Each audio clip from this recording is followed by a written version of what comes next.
आने का केस है और आगा सिराज दुरानी और दीगर पर तरमीमी फर्द जुर्म आयद कर दी गई है। आपको इस खबर के हवाले से आगाह कर रहे हैं कि मुल्जिमान ने सिहत जुर्म से इनकार कर दिया है। आइंदा समाअत पर अदालत ने गवाहान को तलब कर लिया है, जबकि एहतसाब अदालत ने रेफरेंस की समाअत 19 मई तक मुलतवी कर दी है। इसी बारे में तफसीलात हासिल करेंगे, हमारे नुमाइंदे अब्दुल हसीब हमारे साथ मौजूद हैं। हसीब, बताइएगा।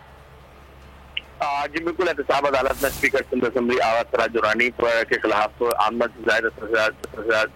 के रेफरेंस की समाअत हुई, जिसमें अदालत ने जो है वो तरमीमी फर्द जुर्म तमाम मुल्जिमान पर आए। 3 मुल्जिमान की जानिब से इनकार के बाद इस्तगासा और तफ्तीशी अफसर को साथ गवाहान पेश करने का जो है वो हुक्म दिया आइंदा समाअत पर।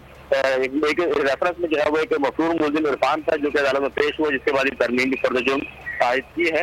आगा सिराज दुरानी उनके अहल खाना और मुलाजमीन के खिलाफ आमदनी से जायद असायात का रेफरेंस है, जिसमें ये मौके पर आगा सिराज दुरानी ने गैर कानूनी जराये से जो है वो अपने असासे बनाए।